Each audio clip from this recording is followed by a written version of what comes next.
എനിക്കൊന്ന് first look പോസ്റ്ററായിട്ട് വരുന്നതും ജോയിച്ചേട്ടൻ്റെ ഒപ്പം നിങ്ങൾ രണ്ടുപേരുടെയും മുഖങ്ങളാണല്ലോ.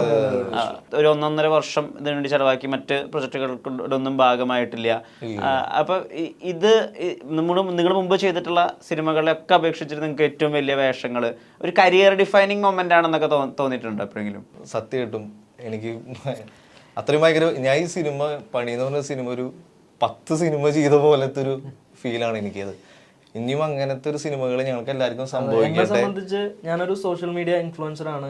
അപ്പൊ എന്റെ കരിയർ ഞാൻ 2015-16 അന്നോട്ടേ ഉണ്ട്. ഞാൻ സാഫ് ബോയ് ഒക്കെ അധികം ക്രിയേറ്റേഴ്സ് ഇല്ല, വളരെ കുറച്ച് ക്രിയേറ്റേഴ്സ് ഉണ്ടായിരുന്നല്ലോ. ഞാൻ സാഫ്, അപ്പോ സാഫ് ഇപ്പൊ സിനിമയിൽ ഇപ്പൊ ഭയങ്കര അഭിമാനമുണ്ട്. വലിയ തിരക്കുള്ള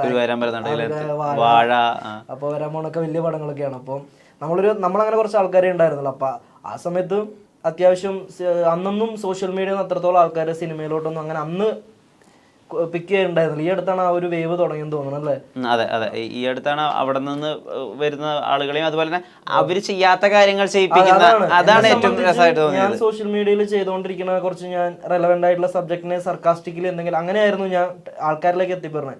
അപ്പോൾ അതൊന്നുമായിട്ടൊന്നും ഒരു ബന്ധമില്ലാത്ത ഒരു ക്യാരക്ടറാണ് ഞാൻ ഈ സിനിമയിൽ ചെയ്യണം. അപ്പം എന്നെ വീഡിയോസിൽ കൂടെ അറിയുന്ന ആൾക്കാർക്ക് ഉറപ്പായിട്ടും അവർ പ്രതീക്ഷിക്കാത്തൊരു സാധനമായിരിക്കും എന്ന് എനിക്ക് നല്ലൊരു കോൺഫിഡൻറ്റ് ഉണ്ട്.